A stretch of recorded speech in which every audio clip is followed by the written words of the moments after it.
चलिए जानते हैं आज के देश और दुनिया की सिलेक्टेड काम की और महत्वपूर्ण 50 बड़ी खबरों को सिर्फ 10 मिनट में। पर अभी तक आपने इस वीडियो को लाइक नहीं किया तो लाइक कर दीजिए। पहले दूध महंगा हुआ, फिर टोल के दाम बढ़े और अब रसोई घर में घुसी महंगाई। आलू, प्याज और टमाटर की बड़ी कीमतें। बीते एक साल में सब्जियों के दामों में हुआ 81% का इजाफा। खाने का तेल हो या सोयाबीन का, सभी के दाम एक महीने के भीतर करीब 15% तक बढ़ चुके हैं। इसके अलावा गर्मी से खाने पीने की चीजों के भी बढ़े दाम। मोदी सरकार को दूसरों के घरों से कुर्सियां उधार लेकर अपना सत्ता का घर संभालना पड़ रहा। कांग्रेस अध्यक्ष मल्लिकार्जुन खड़गे ने पीएम मोदी पर बोला हमला। कहा प्रधानमंत्री ने देश को गारंटी दी थी कि 2022 तक हर भारतीय के सिर पर छत होगी। ये गारंटी तो खोखली निकली। अब 3 करोड़ आवास देने का ढिंडोरा ऐसे पीट रहे हैं जैसे पिछली गारंटी पूरी कर ली हो।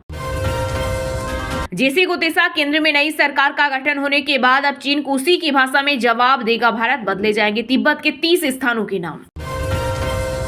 कॉलेज यूनिवर्सिटी में एडमिशन लेने वाले छात्रों के लिए बड़ी खबर। अब साल में 2 बार ले सकेंगे दाखिला। यूजीसी अध्यक्ष जगदीश कुमार ने कहा कॉलेज और विश्वविद्यालय में छात्रों के लिए 2 सत्र चलाए जाएंगे। जो छात्र पहले सत्र में एडमिशन लेने से चूक जाएंगे वे दूसरे सत्र में एडमिशन ले सकते हैं। आंध्र प्रदेश में नई सरकार बनने के लिए चंद्रबाबू नायडू को सर्वसम्मति से चुना गया। एनडीए विधायक दल का नेता टीडीपी प्रमुख ने गवर्नर से मिलकर सरकार बनाने का दावा किया पेश। आज सुबह 11:27 पर लेंगे सीएम पद की शपथ। कार्यक्रम में पीएम मोदी और बिहार के मुख्यमंत्री नीतीश कुमार भी होंगे शामिल। नहीं बचेंगे जम्मू में बस टेरर। रटेगी गुनहगार। आतंकी सेना और सीआरपीएफ की 11 टीमों ने रियासी के जंगल को घेरा। कमांडो ड्रोन भी उतारे। वहीं एनआईए कर रही हमले की जांच। चुनाव खत्म होते ही एक्शन में यूपी की योगी सरकार। पहली बैठक में कैबिनेट ने लिए कई ताबड़तोड़ फैसले। नई तबादला नीति को मिली मंजूरी। 41 प्रस्तावों पर लगी मुहर। वहीं महाकुंभ 2025 की तैयारियों का प्रस्ताव भी किया पास। 4000 हेक्टेयर में लगेगा मेला। भारत में बनी दवाओं पर बढ़ा दुनिया का भरोसा। फार्मा के साथ मेडिकल डिवाइस के निर्यात में भी पिछले 2-3 सालों से 12 से 15% की देखी गई बढ़ोतरी। निर्यात में बढ़ोतरी के साथ ही दुनिया में भी बढ़ रहा देश का कद।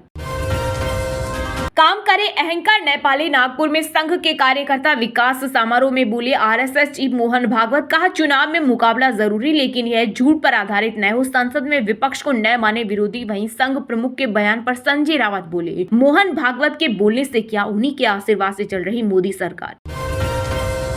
विदेश मंत्री का पदभार संभालते ही जयशंकर ने चीन पाक को दी नसीहत। का सरकार का जोर चीन के साथ सीमा विवाद का समाधान निकालने पर है। वहीं जब तक पाकिस्तान आतंकवाद को भारत के खिलाफ इस्तेमाल करता है तब तक दोनों देशों के रिश्ते अच्छे नहीं हो सकते। सोना हुआ महंगा, चांदी हुई सस्ती। 10 ग्राम 24 कैरेट सोना 150 रुपए बढ़कर 71,840 रुपए पर पहुंच गया। वहीं 1 किलो चांदी 1200 रुपए घटकर 90,500 रुपए बिक रही।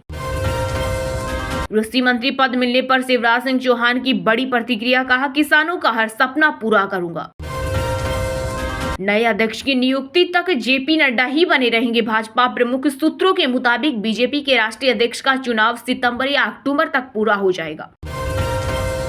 आर्टिकल 370 हटाया, राम मंदिर बनाया, फिर भी क्यों घट गई बीजेपी की सीटें। नेशनल कॉन्फ्रेंस के उपाध्यक्ष उमर अब्दुल्ला ने मोदी सरकार पर कसा तंज। कहा वो गठबंधन का मजाक बनाती रही और आज बिना अलायंस के सरकार नहीं बना सकते। उन्होंने बीते 5 सालों में वो सब किया जो जनता चाहती थी, फिर भी लोगों ने उनकी सीटें घटा दी। मध्य प्रदेश राजस्थान में प्री मानसून बारिश शुरू। मौसम विभाग ने दोनों राज्यों के 35 जिलों के लिए जारी किया अलर्ट। गुजरात में 13 जून तक पहुंचेगा मानसून। वहीं बिहार में एक्सट्रीम हीट वेव का रेड अलर्ट।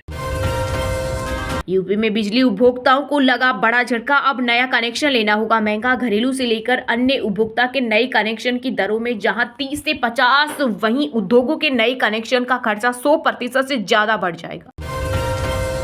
जम्मू कश्मीर के रियासी हमले का जसमंदिर बोला खाई में गिरे इसलिए जिंदा है। बस रोड पर होती तो आतंकी सबको मार देते। चीखना बंद किया तब फायरिंग रुकी। वहीं सुरक्षा एजेंसियों का बड़ा दावा रियासी हमला देश में हिंसा भड़काने का षड्यंत्र। पाक की खुफिया एजेंसी ने चली शर्मनाक चाल। केदारनाथ धाम की यात्रा में बने कई कीर्तिमान। बीते 1 महीने में रिकॉर्ड 7.66 लाख श्रद्धालुओं ने किए बाबा के दर्शन, जो यात्रा के इतिहास में नया रिकॉर्ड है। मई महीने में पैसेंजर व्हीकल्स की सेल पिछले साल की समान अवधि के मुकाबले 4% बढ़ी। ये 3.47 लाख यूनिट रही। वहीं 2 व्हीलर्स 10% बढ़कर 16.20 लाख से ज्यादा बिके।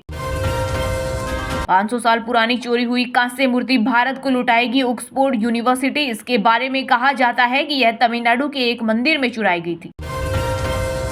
मोदी कैबिनेट गठन के बाद राज्यों को मिला पैसा। यूपी को सबसे ज्यादा 25,000 करोड़ टैक्स डिवोल्यूशन, बिहार के हिस्से में आए 14,000 करोड़, वहीं सबसे कम सिक्किम में 542 करोड़ मिले। चलिए अब जानते हैं जो आम आदमी के काम की और फायदेमंद खबरें हैं उनको विस्तार से। पर इससे पहले अभी तक आपने इस वीडियो को लाइक नहीं किया तो लाइक कर दीजिए। मोदी सरकार को दूसरों के घरों से कुर्सियां उधार लेकर अपना सत्ता का घर संभालना पड़ रहा। कांग्रेस अध्यक्ष मल्लिकार्जुन खड़गे ने पीएम मोदी पर बोला हमला। कहा प्रधानमंत्री ने देश को गारंटी दी थी कि 2022 तक हर भारतीय के सिर पर छत होगी। ये गारंटी तो खोखली निकली। जी हां, कांग्रेस अध्यक्ष मल्लिकार्जुन खड़गे ने एक बार फिर से पीएम आवास योजना को लेकर प्रधानमंत्री नरेंद्र मोदी पर निशाना साधा। उन्होंने कहा कि पीएम मोदी ने पिछली गारंटी तो पूरी नहीं की, लेकिन अब ढिंडोरा पीट रहे हैं। दरअसल मल्लिकार्जुन खड़गे ने सोशल मीडिया प्लेटफॉर्म एक्स पर लिखा है कि लोकसभा चुनाव में देश ने बीजेपी को ऐसा जवाब दिया कि मोदी सरकार को दूसरों के घरों से कुर्सियां उधार लेकर अपना सत्ता का घर संभालना पड़ रहा। उन्होंने कहा कि 17 जुलाई 2020 को प्रधानमंत्री नरेंद्र मोदी ने देश को गारंटी दी थी कि 2022 तक हर भारतीय के सिर पर छत होगी। उनकी ये गारंटी तो खोखली निकली। खड़गे ने कहा कि अब 3 करोड़ का आवास देने का ढिंडोरा ऐसे पीट रहे हैं जैसे पिछली गारंटी पूरी कर ली हो। देश बीजेपी की असलियत जानता है। कांग्रेस अध्यक्ष खड़गे ने आगे कहा कि इस बार इन 3 करोड़ घरों के लिए सरकार ने कोई समय सीमा निर्धारित नहीं की है। ऐसा इसलिए क्योंकि बीजेपी ने पिछले 10 वर्षों में कांग्रेस यूपीए के मुकाबले पूरे 1.2 करोड़ घर कम बनवाए। कांग्रेस के 4.5 करोड़ घर का निर्माण करवाया। वहीं बीजेपी 2014 से 24 तक 3.3 करोड़ घर बनवा पाई। खड़गे ने दावा किया कि पीएम मोदी की आवास योजना में 49 लाख शहरी आवास यानी 60% घरों का अधिकांश पैसा जनता ने अपनी जेब से भरा। उन्होंने आगे कहा कि एक सरकारी बेसिक शहरी घर औसतन 6.5 लाख का बनता है। इसमें केंद्र सरकार केवल 1.5 लाख देती है। इसमें 40% योगदान राज्यों और नगर पालिका का भी होता है। बचा हुआ बोझ का ठीकरा जनता के सिर पर आता है, ऐसा संसदीय कमेटी ने कहा है। रसोई में घुसी महंगाई। आलू, प्याज और टमाटर की बढ़ी कीमतें। बीते एक साल में सब्जियों के दामों में हुआ 81% का इजाफा। इसके अलावा गर्मी से खाने पीने की चीजों के भी बड़े दाम।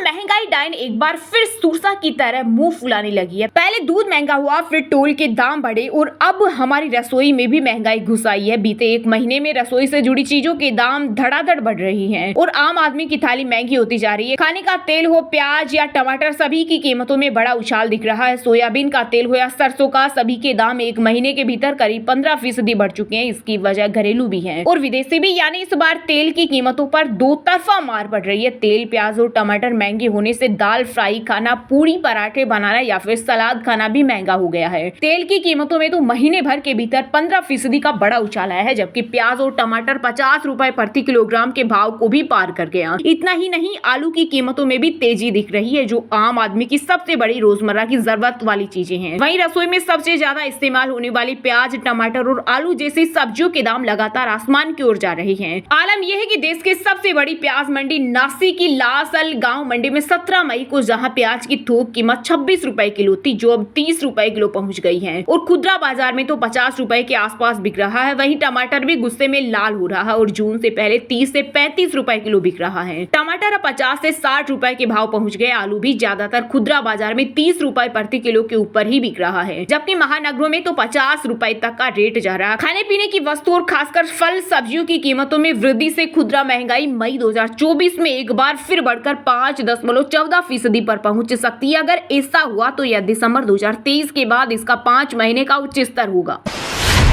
चुनाव खत्म होते ही एक्शन में यूपी की योगी सरकार। पहली बैठक में कैबिनेट ने लिए कई ताबड़तोड़ फैसले। नई तबादला नीति को मिली मंजूरी, 41 प्रस्तावों पर लगी मुहर। वहीं महाकुंभ 2025 की तैयारियों का प्रस्ताव भी किया पास। 4000 हेक्टेयर में लगेगा मेला। जी हां, लोकसभा चुनाव के चलते लगी आचार संहिता हटने के बाद यूपी की योगी कैबिनेट ने पहली बैठक में कई ताबड़तोड़ फैसले लिए। राज्य सरकार ने नई तबादला नीति को मंजूरी दी। इस नीति के तहत विभागाध्यक्ष 30 जून तक तबादला कर सकेंगे। इसके बाद तबादला करने के लिए मुख्यमंत्री से अनुमति लेनी होगी। मुख्यमंत्री की अध्यक्षता में हुई बैठक में नई ट्रांसफर नीति समेत 41 प्रस्तावों पर मुहर लगी। इसमें से 26 प्रस्ताव जल संसाधन मंत्रालय के है। इस बार विभागाध्यक्षों को सिर्फ 19 दिन ही तबादले का अधिकार रहेगा। सभी विभागाध्यक्ष 30 जून तक ही कर सकेंगे। जिले में 3 और मंडल में 7 साल वाले तबादले के दायरे में आएंगे। नई नीति के तहत समूह क और ख कर्मचारियों की कुल संख्या के अधिकतम 20% तक तबादले किए जा सकेंगे। वहीं नई नीति में यह भी प्रावधान किया गया है कि अगर कोई विभाग निर्धारित 10% से अधिक कर्मचारियों का तबादला तबादला करना चाहता है तो इसके लिए विभागीय मंत्री की इजाजत लेनी होगी। इसमें अधिकतम 20% कर्मचारियों का तबादला किया जा सकेगा। इन तबादलों में उन कर्मचारियों को प्राथमिकता दी जाएगी जो लंबे समय से एक ही जगह पर तैनात है। वहीं बैठक में 2025 में होने वाले महाकुंभ के लिए विशेष प्रस्ताव भी पास किया गया। प्रस्ताव के अनुसार इस बार 3200 हेक्टेयर से बढ़ाकर 4000 हेक्टेयर में मेला लगेगा। इसके साथ ही महाकुंभ में श्रद्धालुओं के भारी तादाद में आने की संभावना के मद्देनजर घाटों की संख्या को बढ़ाया जाएगा। इसके अलावा योगी कैबिनेट की बैठक में बुंदेलखंड से जुड़ी 26 परियोजनाओं को मंजूरी दी गई है। इसमें ललितपुर, महोबा और झांसी जैसे जिलों से जुड़ी परियोजनाएं शामिल है। कैबिनेट की बैठक में राज्य विश्वविद्यालय से राज्य शब्द हटाने का प्रस्ताव भी पास किया गया।